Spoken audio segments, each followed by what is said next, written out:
Good evening, Trinidad and Tobago. Welcome to another edition of Scoreboard here on ACTN TV. It's always a pleasure to be in your company every Tuesday evening between the hours of 8 and 9, where we bring you something relevant in sport in Trinidad and Tobago. Before we get into tonight's program, I just want to say a big congratulations to West Indies on their second consecutive victory over England within 3 days. I must say, I was one of the critics about the team and their performance. But they have done well. They have really done well. Maybe it's too quick to be talking 2 games, but we have to give credit where credit is due. Let's see how the third and final test plays out and how we go from here. But again, congratulations to West Indies on a job well done. Tonight, we're going to be talking volleyball, and you cannot talk volleyball if you don't mention the name Mushtaq Mohammed.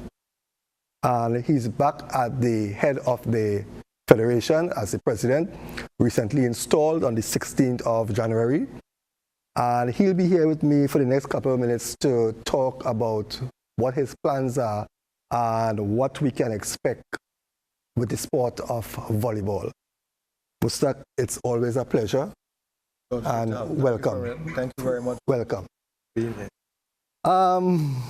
Let's talk a bit about, before we get into the presidency, you are the president of the Caribbean Zonal Volleyball Association. Tell us a bit about that and your role in that association. Well, if I would go a little historical in terms of it, 1993, when Trinidad was third Caribbean champion, we had a really grand event with 17 teams. 9 male teams and 8 female teams. Right. Historically, has been the largest ever. And because of the organization of what we have done, the Caribbean National Federation were in the embryonic stage of forming the Caribbean Zonal Volleyball Association. Yeah. And at that time, the members, when they saw what was happening in Trinidad and what was taking place in terms of the quality of championships we put out, they came to me and asked, would I consider helping forwarding the advancement of the Caribbean Association? Yeah. The name wasn't that then. It was just like a embryonic state with Caribbean and Volleyball Association. But now it's known as the Caribbean Zonal Volleyball Association, where we have 14 members. The Caribbean is divided into 2 regions. Right. They are what would have been considered the OECS teams, or OECS countries. Those are the smaller ones like St. Kitts, Antigua, St. Lucia, St. Vincent, those, Dominica. And then the larger ones, which are the Jamaica, the Bahamas, Trinidad, Barbados, Suriname. We are 14 of those countries, Curacao, Aruba, Haiti. They're the larger ones, and president of that. Okay, so your plate is full. It's extremely full. But all of that is a huge undertaking. But now you have been brought back into the local sport, where you have been implemented as the president for the next 2 years, I think. 2 years. 2 years. Midterm, yeah. Midterm. Taking over now from the previous president, can you give me a little insight what has been happening with the sport over the last year, 2 years? Well, generally, the sport was, for the last 2 years, was surrounded the qualification of the female team for the Grand Prix and the World Championship. And a lot of focus and finances went towards that. Qualifying for the World Championships in the first time, the team went to Japan late last year, October, November. And that was a historical from the perspective that it's the first time English-speaking Caribbean team qualified for the World Championship. For the first time, a national federation of 1.3 million people qualified for the World Championship. A small dot in the world out of 222 national federations. And what many people in Trinidad realize? I don't think that we understand the magnanimity of that what had happened there. and with the smallest nation participating in the World Championship, that in itself is an achievement. Of course, it was a lot of hurdles to cross, but over the last 2 years, there is where we, having qualified in 2017, at the end of 2017 was our last round when we qualified, and when the tournament was held in Trinidad. And then, so from 2017 to 2018, we had 1 year of planning and preparation for that. So that's where the focus the last year. But alongside that, the National Federation also continued to participate in youth and junior events, and focus a lot on beach volleyball. Yeah. The beach aspect of the game has really, come to the forefront. Yeah. But it's something that internationally, another hat that I wear is as the president of the Development Commission of the International Volleyball Federation. So you're responsible for developing the game? Well, yes. Well, helping to develop nationally, yes. And we have recognized and we're trying to encourage national federation like ours, Trinidad, and smaller national federation around the region and the world to qualify for a major event, especially like the Olympics. There are more opportunities for beach volleyball than indoor volleyball. Why is that? 12 national teams qualify for the Olympics in indoor volleyball. 12 countries out of 220. 48 countries qualify for beach volleyball. Or 48 teams, sorry, because in beach volleyball you can have 2 teams from one country. Okay. Right? So it lends itself, if you were to say every country has 2, that means at minimum 24 national federations, which is twice the amount than. Additionally, there are more qualifiers from our region in terms of the North Americas. So it is easier for a team to qualify for in terms of the route. Additionally, it is easier to prepare 2 players. Yes. Makes sense, yeah. Rather than to prepare 12. Not that you're going to leave. No, for sure. Yeah. So if we were to be smart or smarter, we need to focus a lot on beach volleyball. A lot of statistics is that that I learned as we focus on development of athletes. To select one good world-class Olympic stage athlete, standard athlete, you need at least 10,000 people to select from. We don't have 10,000 people playing volleyball. Of course, we have selected a national team that qualified for the World Championships. It took us about 10 years to do that. So, from statistically, it is better to concentrate on beach volleyball than indoor volleyball. So, yes, we have to think about that strategically now. I remember one of the guys who plays on the beach volleyball team from Tobago. Yeah. I know he's in that sport for some years now because the first time I had him on the program, he was still at school. I remember him on the program.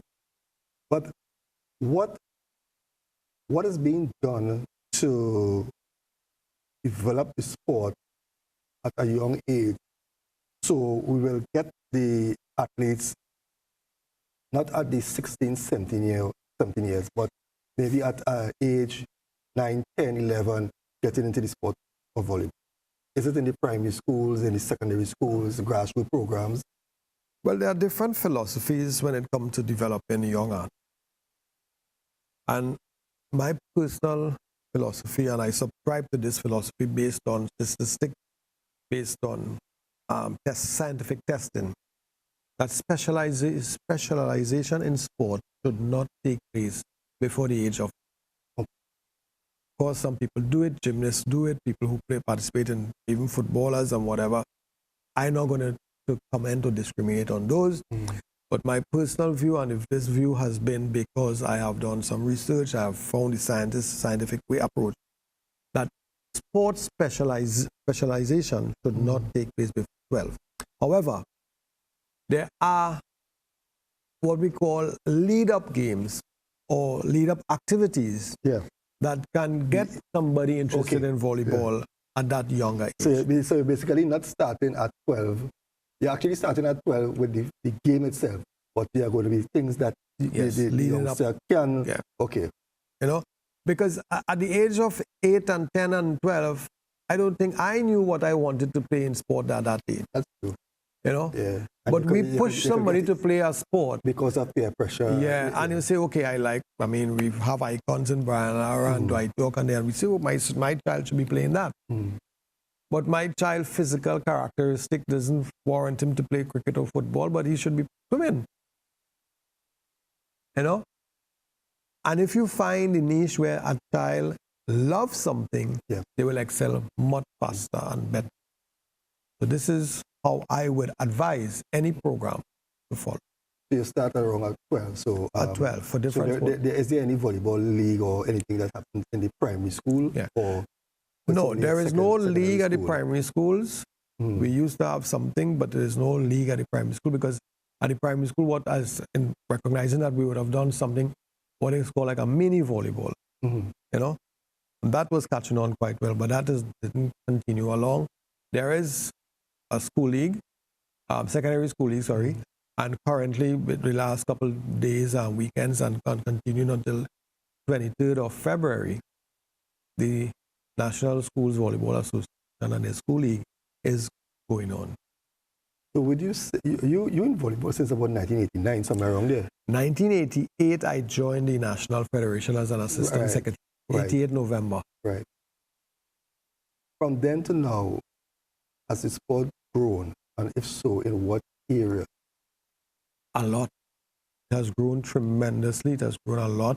We have on the world stage now, in terms of officiating, we have one of our national referees who have been officiating in World Championship. His final stage would be to get into the Olympics, but he is moving forward. We have people who are involved in different levels at the sport regionally.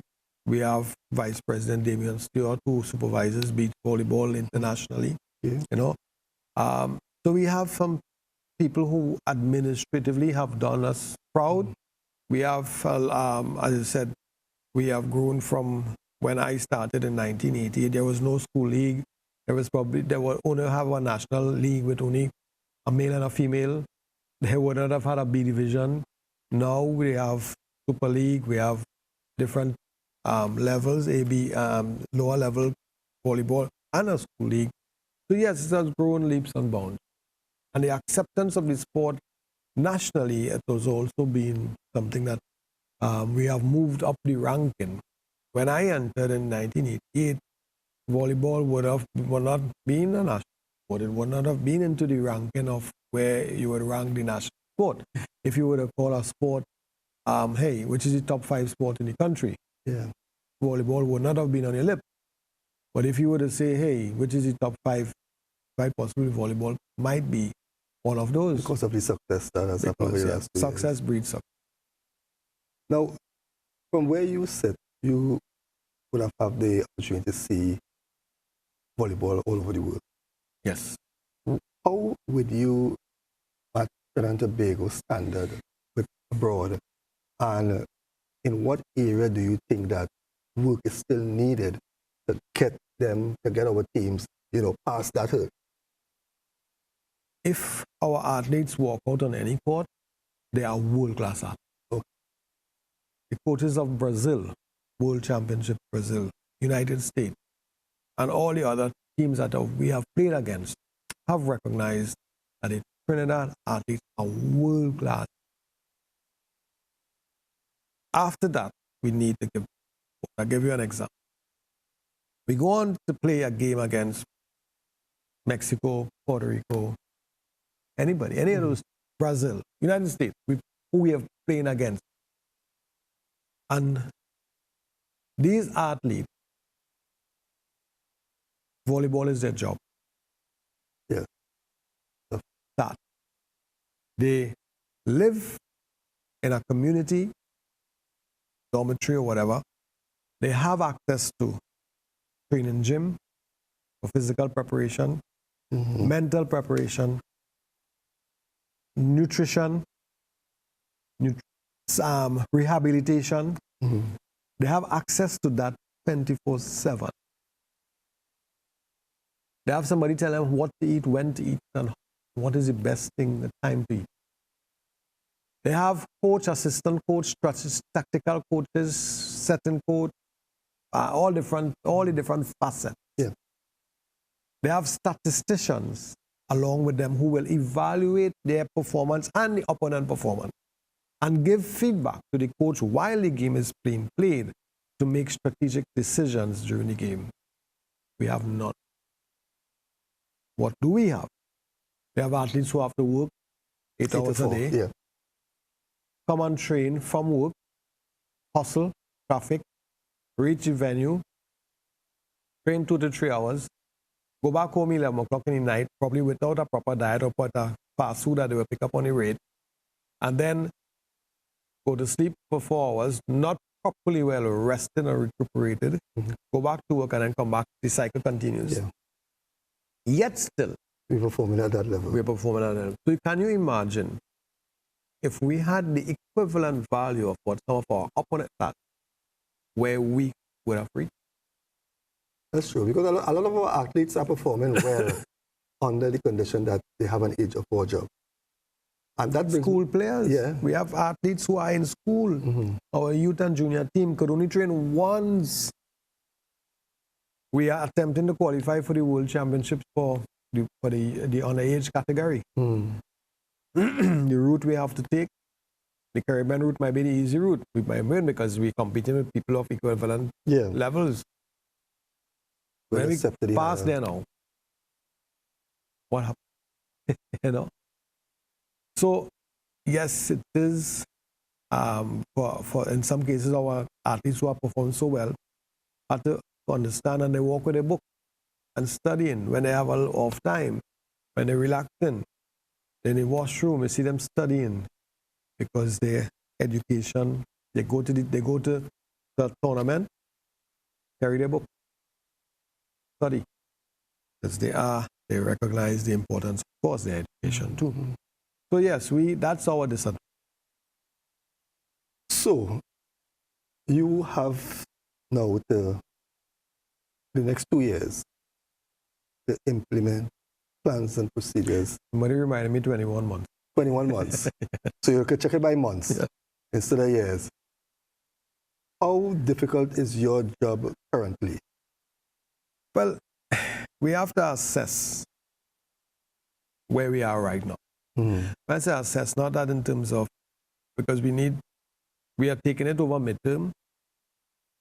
I have a new team, and the team has 2 national athletes on it. Yes, and I think I must congratulate you on that. Yeah, and that was strategic because I felt that athletes' welfare it cannot be too much, cannot be over-exaggerated, but we don't know much about athletes' welfare. We could pretend to know, but when you hear it from an athlete, these 2 athletes are on the board, and their profession is in marketing and public relations and stuff like that, so we are signing that portfolio for them. Of course, they are very much at the end of their career, but it's a good transition for them, so they could be molded and shaped in that path. But yes, what do? We are at the stage of assessing because the sport company cycle, government cycle, we have come in just after 3 or 4 months, so we need to know what. I have a meeting with sport company on Thursday for it to give us feedback on what are their plans and what are their policies. A transition is taking place, and then we are meeting with all facets, beach volleyball department, all the athletes, coaches, indoor volleyball coaches, athletes, and all of that. The clubs, meeting with the clubs again on Sunday. So, I intend to integrate, make it a stronger unit. That there is no way, I'm not Rumpelstiltskin. I don't turn straw into gold. And I cannot pretend that something is going to happen overnight. Neither can the clubs believe that Mushtaq is here and things going to change. It's going to get better. Yeah. Hold your thought for 1 second. We need to take a break. Sure. Viewers, you are watching Scoreboard on ACTN. Tonight we are talking volleyball with Mushtaq Mohammed, the recently installed president. We'll be right back after the short break.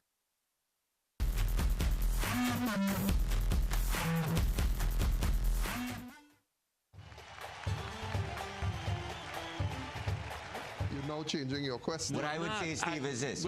My first question was, and roll back the tape. I made my debut for Crystal Palace against Tottenham Hotspur. My responsibility was to get the ball and make things happen offensively. In all the time we've played together, I've always been the decoy. Welcome to Field of Dreams on ACTN. My name is Steve David, and I'm your host.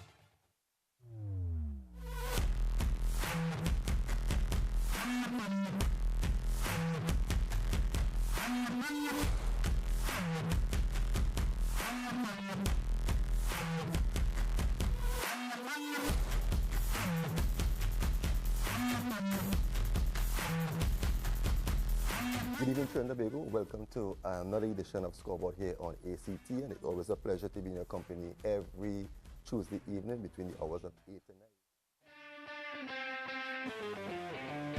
Welcome to the new season of Football 101. I am your host, Joshua Matos. Well, it's time for your weekly football news update. I love you, Messi. Unfortunately, kiss the badge, kiss the badge. Oh, what's that? Welcome to this edition of the interview, and as you can see, I'm not alone on the set. I have Marcus, a Liverpool fan, and I have Shakir. Welcome back, viewers. Welcome back to Scoreboard on ACTN. We're talking to Mushtaq Mohammed, the president of the Trinidad and Tobago Volleyball Federation. And if you're now joining us, we're discussing the sport of volleyball. Mushtaq, before the break, we were talking about being looked at the savior for the sport, because sometimes when a new president comes on board, everyone looks at this president as the one who's going to come and everything is going to change overnight. What was wrong for the last 50 years is going to be made right today, because we have Mushtaq Mohammed, and Mushtaq is all the years of experience who best we can have at the head. So how do you look at that? Because I know the club's people are going to be looking at you to bring change and bring change. Everybody's going to want things changed immediately. Well, as I said just before the break, I'm not going to pretend to be wrong. I'm going to focus on club structure. Over the last, before I demit office in 2012. And for 2000 and maybe 10 years before 2012, from 2002, 2005, somewhere around there, we focused on a flagship program, which was the women's program. Hoping and the plans were to qualify for a major event. And that happened. So that was our focus. That was our focus administratively and financially. And along the way, of course, you must have succession planning. I am back. I am no savior. I am no person who will have a magic wand, change anything. But yes, I have some knowledge, people skills, if you want to call it that, or whatever, to motivate and to get people to work. It's my intention for this 2 years to have a lot more transfer of knowledge to clubs specifically, and to help build club structure. Because the strength of any national organization should be recognized as the strength of the club. So if your clubs are strong, your national federation will be strong. Reason: if you have a national program comes from the club, and if the clubs have a poor development structure, you could do what? You do not work in isolation.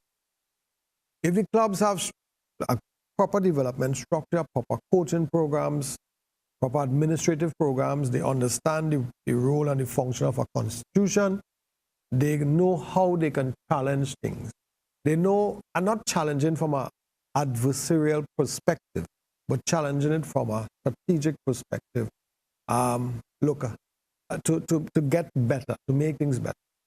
So for the next 2 years, the next 21 months, as I said, my major focus, I say mine, but of course I have to have a team with us to focus a lot on club structure.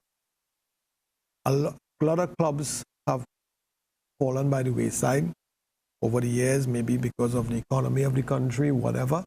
But when I left, there was about 28 to 30 clubs. At the last AGM, there were about 18 to 20 clubs on the list, and there's about 14 showed. So we need to do something to encourage clubs to participate. And I don't believe in having a list for having a list. True. If we have club participation in everything that we do, you call a fundraising venture, you know that you're going to sell this number of tickets because your clubs will support. So everything must have buy-in from the. That is what I believe in. So if I can build that structure and strengthen that structure, I will feel comfortable in the next 21 months to demit office again and know that things will run, continue to run. Now, you said that when you left, there was about 30 clubs. 2012. Right, and it come down now to about 40. Well, I say 18, no, but 18 to 20. 18 to 20. How do you intend, or do you see that growing to surpass the 30, especially in the time now where the country's at a stage financially? How have you come up with any ideas how you're going to try to even go to these former clubs and maybe try to get them to come back into the front? The thing about it is that a club can't exist without a coach, without management. Right. So some of the coaches probably for some reason or other have not continued. And a club must be able to understand how to structure themselves and how to probably become self-sufficient. The National Federation will assist as far as possible because I have access annually to about 22, 23, 23 to 25,000 US dollars of equipment that I bring in annually. Okay, that's from the International Volleyball Federation. The development, I have to say from the development perspective. So we will have some equipment annually. Of course, some will go to the national team, but some will help the club. So that part of it. But I'm not going to help you if you're not helping yourself. Definitely. I want to see that you align yourself with some pathway, be it a school in your community, schools in your community. We want to develop and enhance and enrich your coaching skills. We want coaches to understand that there is probably a career you can have, because if you have 40 kids in any community playing sport and you charge them $5, let's say the parents pay $5, or might be a village, and they have a structure where they could raise funds to manage the club. These are some of the things I need to open their eyes towards becoming an entity that can manage themselves so that they will become sustainable. And when they do that, then of course we will have more and more clubs in various communities, and we will have a more wider spectrum to select athletes. I'm saying in volleyball, but it's probably happening. I'm seeing a better, you could see, I live in San Fernando, I walk to Skinner Park, and I see football teams training, and I see parents there doing some stuff. Hey, all parents need activities, and they want activities for their kids to participate in. Healthy activities rather than playing with the phone every day. And in any community, how much people will play football and cricket? They will want to play something else. if you were to evaluate all the sport that there exists, in my opinion and the opinion of many after you, if you do it too, you might see, and volleyball is probably the only family-based team sport. Say that, family-based. Volleyball is a non-contact. My team against yours. You see it a lot on the beach with families. It's friendly, it's healthy, and anybody could play it. You played volleyball and you probably didn't even know it if you haven't played it formally. But we all play. You see babies doing volleyball skills, you know. Give them a balloon and see what they do. Yeah. Get a grandparent, set a grandparents having whatever, and you give them a balloon. It's volleyball. They could play volleyball on a table, right? So volleyball is a family-oriented sport, and everybody in the family, mother, father, can play, have fun, and the children can play from whatever level they want to be professionally. But the parent, if I go into, I don't want my child, sorry, but I don't want to see my child playing boxing, fighting against each other. You see a child playing basketball or whatever, I'm not criticizing any sport, but it's a contact sport and you feel there is some level of aggression inside it. Volleyball is none. Volleyball, you play in a square, 81 square meter space, a very small space, with 6 people on the court. 6 people on the court. So therefore, it's a perfect team sport. It's the smallest square area, smallest court, where you have 6 people playing. So I need to know you well, and you need to know me well, and that's a group of 6. While we're on the court, to play that game. And I don't fight with my opponent, fight to keep the ball. So to bring back the clubs, to bring back the interest, I want to promote that. I want to make it the win-ball cricket environment. Okay. Hope I can do that. I try to do that. So that anywhere you pass, in any grass area, any car park area, or any field, any beat, I want to see people playing volleyball. Well, that brings me to this question, because you know they have the football coaching clinic, the cricket coaching clinics. Will we see sometime in the distant future where volleyball, if it's not happening already, we're going to have like clinics in different communities where you actually teaching, you know, maybe in a community center where there's a basketball court, teaching the sport of volleyball? Yes, we have one coach who's doing that right now. He's have different clinics in different summer camps and all that. We intend to do that more. We used to do it before. Because I think it's there you will find your talent too. Yes, of course. Especially in the rural communities. Yeah, we have a lot of talent. You mentioned Tobago earlier. Yeah. Immense talent in Tobago.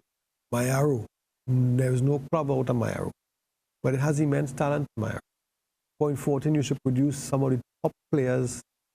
There's no club in Point 14 again, because in Point 14 we had a very vibrant school teacher who used to help build the school league down there.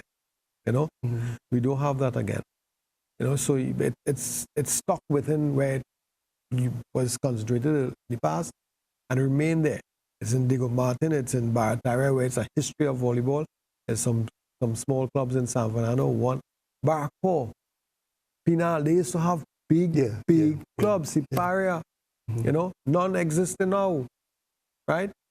So yes, you know, but the East-West corridor is where most of the teams are from, and I would love to see volleyball and return to Point 14. I would love to see new programs in Mayaro. And yes, I would love to see programs develop these areas. And don't forget Tobago. Yeah. Tobago used to have a Tobago team. They are playing volleyball. We have done some development work in Tobago previously. We want to make sure that include Tobago in everything. Best beach volleyball, where we used to have beach volleyball tournaments prior to the Olympics in 2016. Had a fantastic beach volleyball qualifier in Tobago. So yes, we intend to go back to the top. What about opportunities for our players getting contracts abroad besides Mark Honoré and this girl plays outside? Sinead. Yeah. Sinead Jack. Yeah. We have lots of you not only have Mark. Mark is the only male that is playing on the field outside, and it's fantastic. Yeah, he's been there for some years. For years. He's still with Benfica, big football club, but he's with Benfica in Portugal. We have Sinead Jack, Shannon Thompson, Crystal Esdell, the national captain. Sinead is amazing. She's in Japan now, one of the best league in the world. And then we have Darlene, who she has to be around the volleyball for quite some years. Yeah. Jaleisha used to play outside and all, Kelly, but we have some of them outside there, and there are more opportunities for them, for the new ones who are coming up. But of course, their performance level must be of that standard that we want to get them there. But to get them there, they have to play internationally. Yes. You know, so that coaches would see them and they would know of them.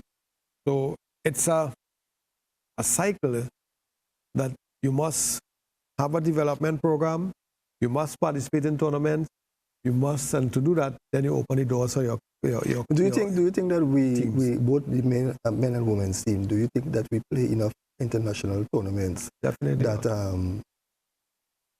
we can attract the coaches? We do.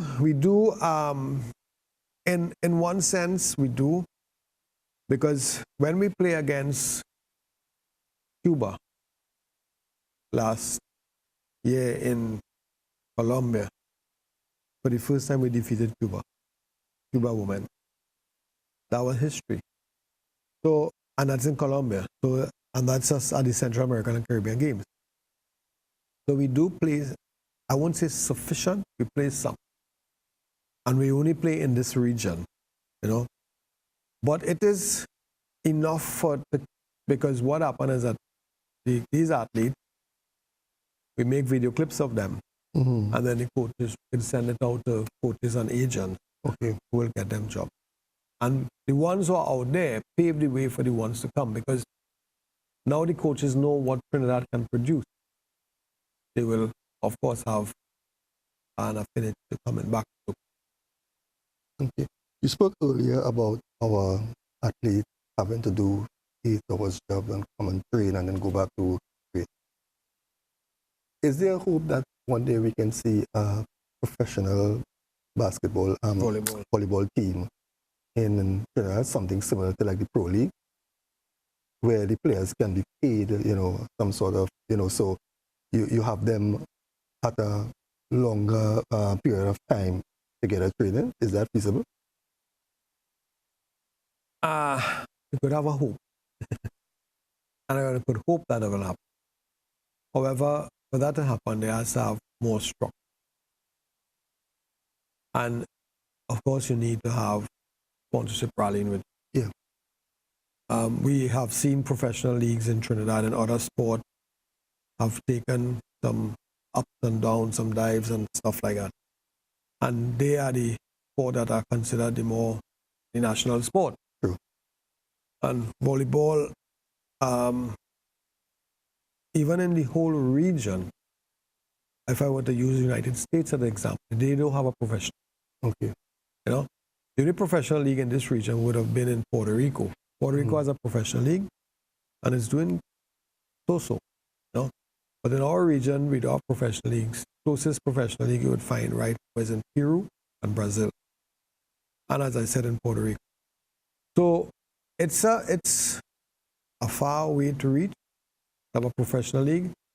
It's a long way to go, but we have attempted 10 years ago to do something like a semi-professional league. That went well, but again, sustainability when it comes to bringing in enough finance to be able to pay the. If we would have been able to sustain that semi-professional type environment, I would have said yes, we would have used that as a yardstick to see where we could go. But really and truly, it's a big hill to climb, our professional league in Trinidad. Okay. I'm going to dream realistically, not. All right. We need to take another break. When I come back, Mustak, I want to talk about what kicked Mustak in the sport of volleyball from 88 to 2019. That's a number of years. And we're going to talk a bit about that. Okay. Viewers will be right back after the short break.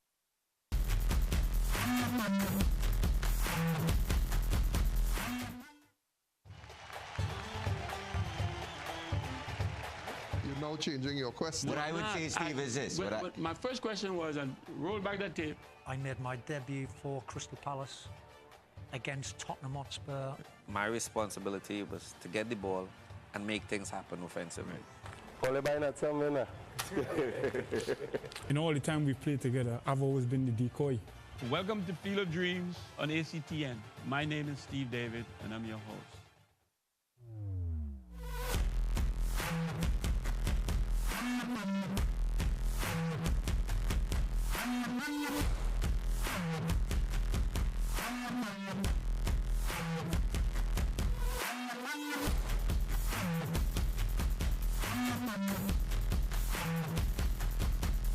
Good evening, Trinidad and Tobago. Welcome to another edition of Scoreboard here on ACT, and it's always a pleasure to be in your company every Tuesday evening between the hours of 8 and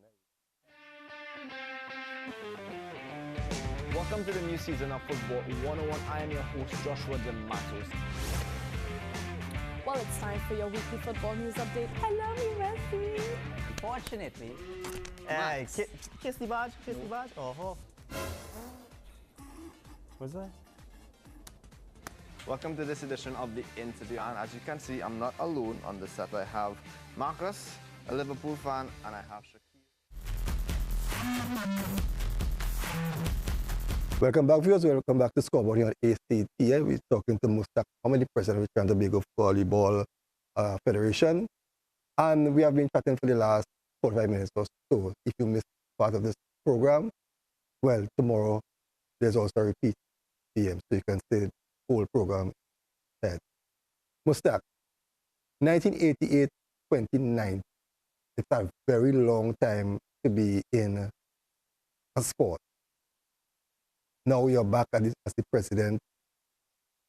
Let's talk a bit about what has kept you in the sport all these years. In 1980, it was the same year I got married. Okay. I hope after the wedding, then your honeymoon wasn't a meeting, eh? No. Okay. No. And my wife was surprised. I was surprised. I mean, I joined, I grew up in volleyball. Okay. At that time, before 1998, I got involved in administration. Grew up in volleyball. In front of my house, my home when I live in Piparo, was probably one of 2 volleyball venues that nationally people play volleyball on. That was an oil sand court just in front of us. So we grew up there, running the ball down and playing. So volleyball became into your blood. And it made me in terms of who am I, you know? So, and I believe in always giving back to the community, the society, and in this case, the sport.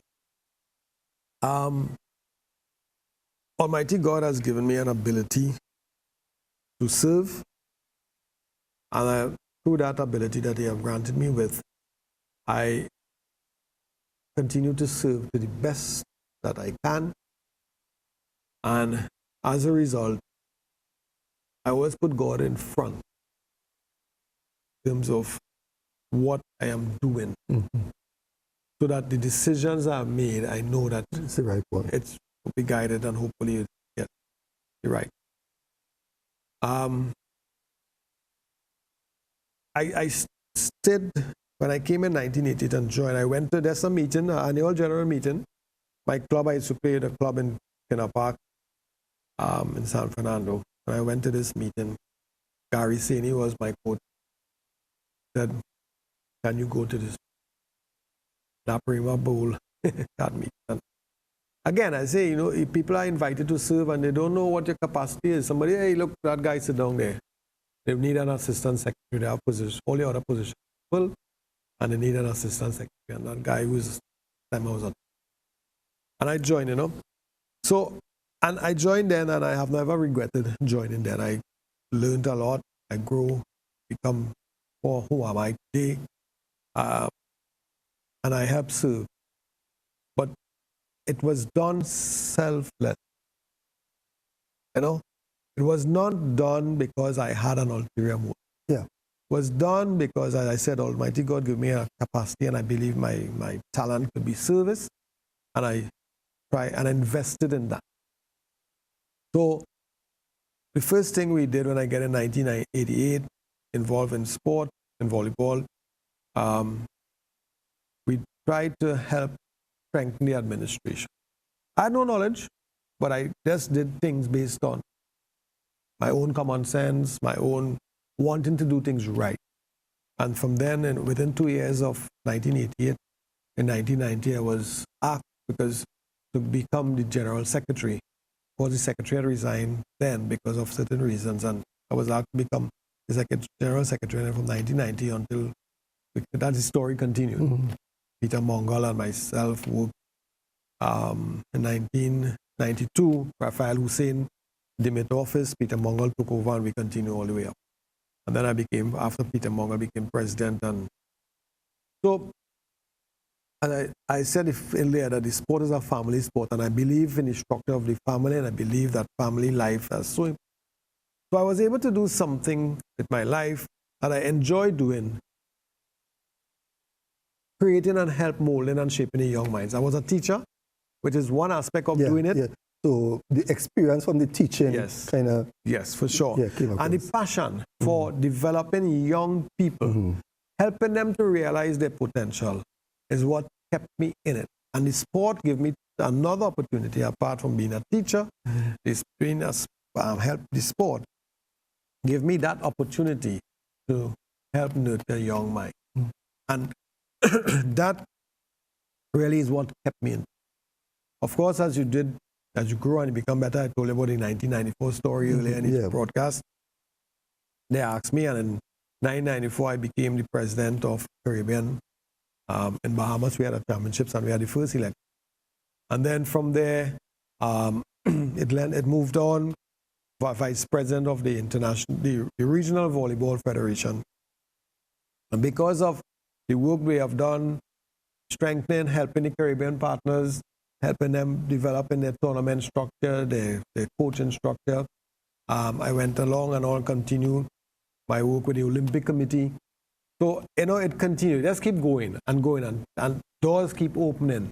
And I continue to fulfill and serve wherever I was allowed to the best of my ability. And hence, through that, I was able to go higher and higher.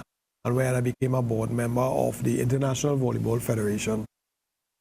And then, of course, only last year, I was asked to I was the General Secretary of the International Volleyball Federation Development Commission. And last year I was asked to be the President of the Development Commission. So these are some of the things that kept me into it. But the love to serve humanity and mankind, the love to help people realize their potential, I would say, is what kept. But I'm sure along the way, there were challenges and difficulties. Many. How did you handle it? Because why I'm asking this is because sometimes, we sit here and we talk, and people might be viewing this program, and somebody might be in a sport or maybe even yourself in a job, right? And a little advice could go a long way. So people might sit and say, well, he had a really easy boy, but if I'm playing, you get a free court opposite your house, you start to play volleyball, you reach up, but nobody sees what happens when you start to where you are today. They don't see inside that. In any success, there are challenges. The thing about it is that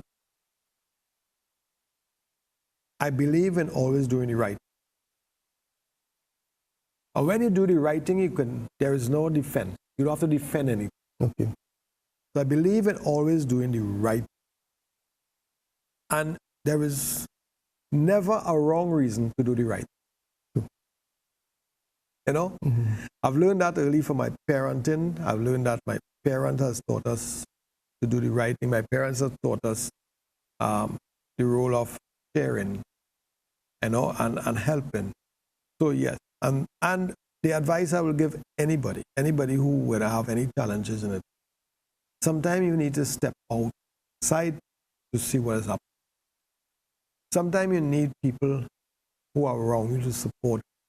I surrounded myself with good people.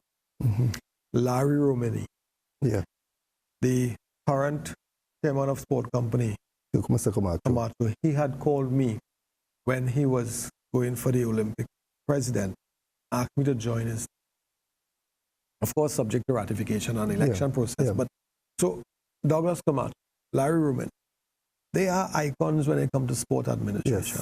I have surrounded, and I learned so much from them. I know, so credit must be given to them. Internationally, my right now, the president of the first vice president of Volleyball International is my president in the region. I've learned a lot from them. I learned from the kids. I learned from the coaches. I also were able, I believe in the Boy Scout philosophy. Always be prepared. I believe in leadership being one that lead by example. So I was a coach, a national coach. I won national championships in the school league. I was a referee. I referee tournament. I can referee. So that I can do all facets inside the volleyball fraternity. But yes, people believe that things happen. You look at what has happened, and I believe it very easy. You look at any professional athlete, Brian Lara, Dwight York, when they do it, you feel, I can do that. Try to do it and see it. And it is not as easy as you think it is. They make it easy because they know exactly where to put the foot, what to do, how to anticipate. Similarly in administration, it's the same thing. You need to have the ability and the skill set so you can anticipate. You can know where to plan, how to plan, what is the timing, what is the timeline that is there to execute certain things. And you do not procrastinate. That's another thing. I'm not a procrastinator. I try my best to do it. But with the help of the Almighty, I believe that follow that route, and that is the route that I will advise anybody in anything. Nothing good comes easy. And there is no easy route. And there's always, as I said before, always make the right, do the right. And that's what was my approach in everything that I attempted to do. Any regrets? Sorry? Any regrets? None. None. Absolutely none. So when your term is up, you're not going to play election again? Unless the clubs make that decision. Okay. However, I would prefer not. Okay. Because I feel that I am arm's length away to anybody who wants help. Okay. So you don't have to be the president for somebody to come to you? No. Okay. I am honorary president of TTVF, and that until somebody decide to remove that title, I believe in sharing knowledge, and I believe that anybody who wants my help, I'm there to do it. Another philosophy of mine, and I'm going to share this with you before we close. There's a saying that you could take the horse to the water, you can't make it. Sometimes you have to make that. As a teacher, I had to make many horses. And that was my teaching philosophy, to make the horse drink, to make them come. So I must motivate you to drink. I'm not just going to carry you to the water. I'm going to challenge you. I'm going to encourage you. I'm going to do everything necessary because I believe that you need to drink that. That's another. So I have no regrets. I do not really want to continue after this 2 years coming, God's willing, of spare life. But I am there to help anybody, any way that they need my support. When the time comes for you to, I know we have just about 2 or 3 minutes remaining, when the time comes for you to walk away from the sport, what would you like people to remember about Mustaq Mohammed?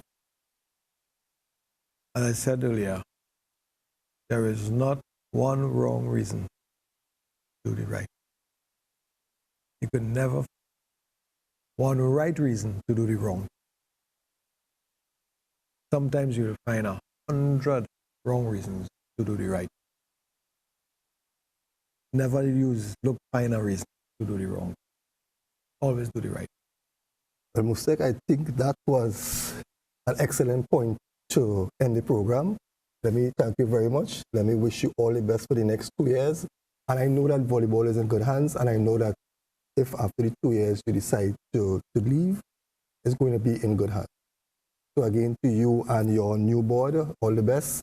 I've seen that you have brought back experience, people alongside you, and I know from how you spoke, you have carefully selected your people because you want to continue surrounding yourself with the right people.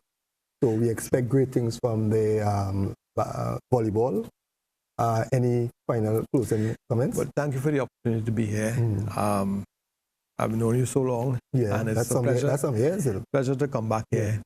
In closing, I'd like to say, hey, we all in it to see better for our.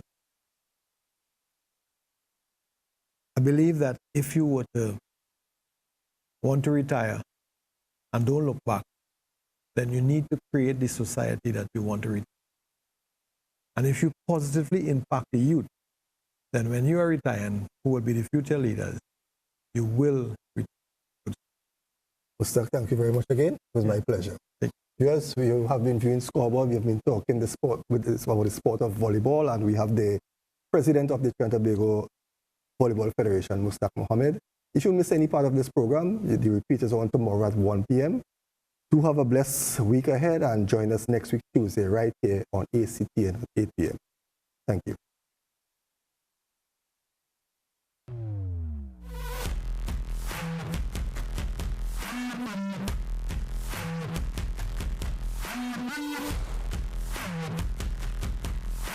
Thank you.